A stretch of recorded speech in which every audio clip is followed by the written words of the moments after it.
بسم الله والصلاة والسلام على رسول الله. شلونكم متابعينا؟ عساكم صحة وسلام وخير، ربي يسعدكم ويحفظكم. شو مسوي يوم مرتضى؟ راح ابلش اغير كل المطبخ. يعني المطبخ هسه اشوفكم اياه شلون. يعني هذا الكاونتر، هاي الثلاجة المجمدة، راح الكاونتر وهذا الكاونتر الطويل راح يكون بهذا الضلع، والثلاجة المجمدة راح يكون هنا، وراح اغير الرفوف ايضا اشيلهن كلهن. ليش مرتضى؟ ضجت من المطبخ، احس المطبخ مخنوق هيجي، يعني دخلت المطبخ مخنوقة بسبب الملحق والكاونتر. تغيير بالمطبخ، تغيير طاقة البيت، سالكم وما مغيرة بي، يعني من اخير تغيير وغيرت الجلادات، وشوف راح اضيف اضافات يعني واشارككم. هسه اول شي لازم انزل هذا كل الكورنر، هذا الركن كله انزله. بلشت اجمع بالغراض مالتي، يعني غراض دعافيسي هواية، راح ابلش اشيلهن افرغن على مود.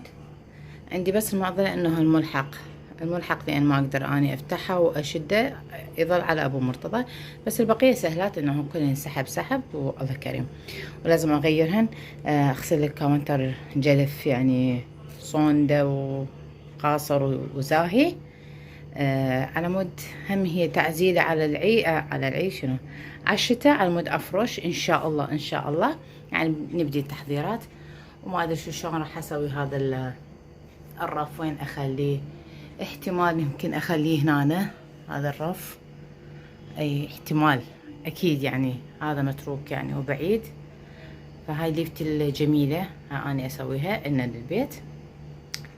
يلا خلينا نبلش، خلي يطول عليكم الفيديو، وما تنسوني باللايك على مود الفيديو يصير بي مشاهدات. اوكي يلا. وهنا انا رتبت هذا بس يعني ثبتت الغراض. هنا خلت الثلاجة، هذا نزلت الملحق هنا، مجمدة راح تكون هنا، وهذا ترتيب هيجي.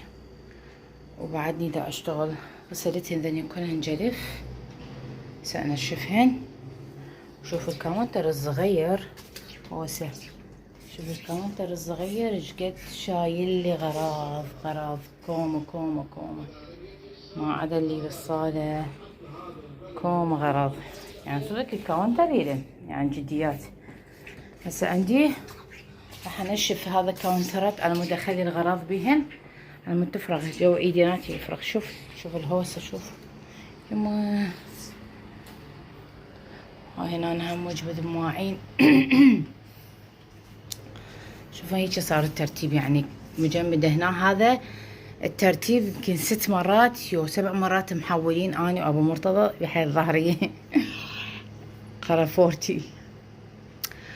فهذا الترتيب هو انسب لي، انسب. يعني اني حكمتني الثلاجة كلش كبيرة ما شاء الله، ف ما يعني كنت ناوي هيجي اسوي يعني منا وهيجي.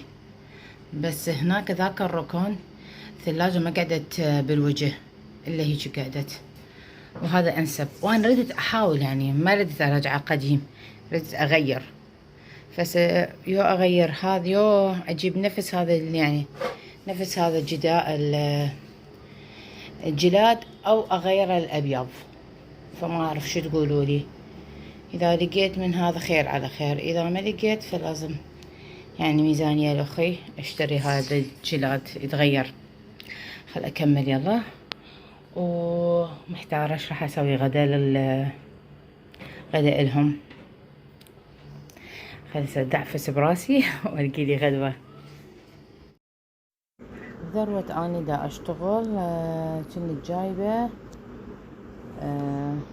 هاي صفت ذني الغراض، فكنت جايبة لحم، موصل اللحام مالتنا. اريد عينات ترتيب اولي. لا ذني رتبت بعد خلصت من عدهن، كلهن رجعنا مكانهن وعاشوا عيشة سعيدة.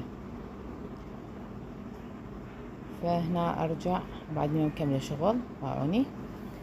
فهنا هذا كيلو لحم، قلت له اريد لحم مال همبرجر، فأنا دا أشتغل تذكرت على مود أشتغل ويخليه يتبل. كيلو لحم تقولون للقصاب يسوي لكم إياه لحم مثروم قاطين من الهمبرجر. ما بي هاي الألياف السر، يعني الألياف اللي صعبة ما بي. بهارات اللي أخليها أني ومعتمدتها بالهمبرجر هاي قرنفل شوية وفلفل أسود، طبعا ملح، بسم الله اللهم صل على محمد وآل محمد، بصل مطحون، ثوم مطحون بكيفكم. الثوم تريدوا تخلوه فريش خلوه، أنا هالمرة خليت مطحون بس بالعلم عندي أنا. وهاي 7 بهارات أيضا خليتها كلش طيبة، تنطي طعم كلش طيبة. وهاي بهارات الهمبرجر أنا اللي مسويتها طحنتها. هاي عندي 4 توستات لأن هذا كيلو لحم فياخذ 4 توستات، منقعتهم وعاصرتهم زين زين من الماي. راح أعجنها ويا خلطة اللحم والبهار والملح، عجن زين زين بحيث انه ما تشوفين صمون او التوست ما يبين، كله يبين وصلة واحدة لحم. واني من اعجن يعني ورا ما اعجنها يعني اشيلها كورة بيدينات وحيل يعني اضربها بالطاسة 3 مرات 4 مرات واخليها بالثلاجة لمدة نص ساعة ساعة. تاخذ وتنطي اللحم ويا البهارات، تاخذ المونة كلها وتصير ولا اروع ونظيفة وشغل ايدك. هنا عجنتها عجن زين بعض تخبص صارت، فاخليها بالثلاجة قلت لكم ساعة نص ساعة. شلون تاخذ كل النكهات، اللحم يمتص نكهات البهار، وبعدين اكورها. وانا حابها انه تزن نفسها على مود من اشكلها تصير سهلة.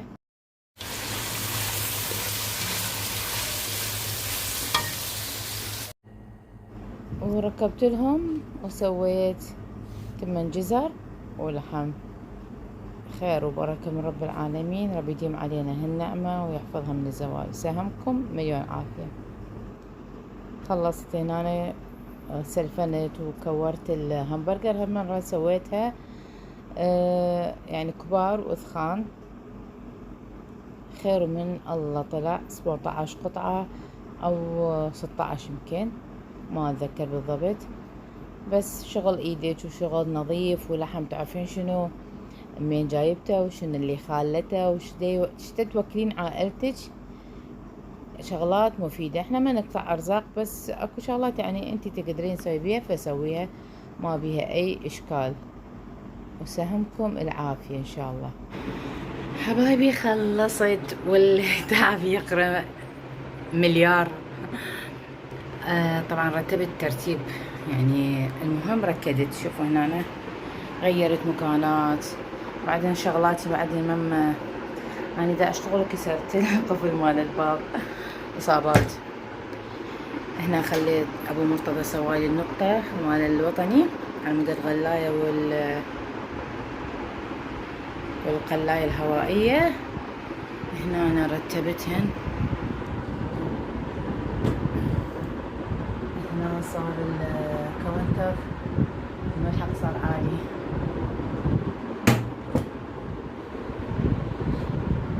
يعني ذني غراض كلهن طلعتها، بعدين كلهن مساحتهن وقطع. اني دا اشتغل شوي شغلات عندي ماما طحونة خلصت طحنت شغلات هاكل هنا انا سويتهن. فوق كلهن خليت الكاسات ايدي مبينها خليت الكاسات هنا وهنا البقوليات والمونة بين غسلتهم بعدين ما رجعتهم مكانهن. وهنا المواعين وشغلات التصوير هم قلت لكم عليها. وهنا خلي هاي الفرة 6 مرات أو 5 مرات هنا فارية لحد ما استقريت على هذا الشيء. وهنا النظافة تلمع تلمع يا ربي. وهذا عندي الرف أيضا اكتشفت بقوليات عندي قصدي بهارات عندي شغلات ناوية اروح اشتريهن لقيت عندي كد حلو. هذا الشعور، النظافة حلوة يا ربي، بس التعب هواي. بس الحمد لله والشكر، اللي ردته سويته. بس مو اللي كان ببالي 100%، بس الحمد لله. هاي احدى الاصابات مال الباب. شنو رأيكم بالترتيب؟ عندي هذا الركن اللي قدام، هذا بعد اغلفه بالجلاد هذا. شوف شنو اجيبه، واخلي غراضي احبهن، الخشبيات ولوحاتي يعني ما استغنى عنها. تقولون هوسه، انتو تعتبروه هوسه، انا احبهن. يعني كمان اذا ما بي غراض احسه مثل قاع الصحراء. احب الغراض كمان حتى لو تأذيني وتعبني بالتنظيف، بس احبهن. وبنهاية الفيديو، بنهاية هاي النظافة، شوف كله نظفت. الساعة بيش هسه؟ الساعة 11 إلا. هنا الدرجة سلم النجاة تكرمون، الحمامات أيضا، والدراج منا، والدراج منا، والصالة كلها. بس راحة نفسية. هاي الأم البيت تحس بهذا الشي. شنو رأيكم؟ لا اشتي الحبيبة، دوختيني. بنهاية الفيديو، بنهاية روتيني الشتوي، بداية الشتاء، أتمنى لكم صحة وسلامة. واللي شاهد فيديوهاتي ويستفاد استفادة بسيطة وما مشترك بيها، أتمنى يشترك ويفعل جرس الإشعارات ويعطيني لايك حلو. وربي يسعدكم ويحفظكم وين ما تكونون. دمتم بأمان الله وحفظه يا أحلى متابعين وأغلى ناس.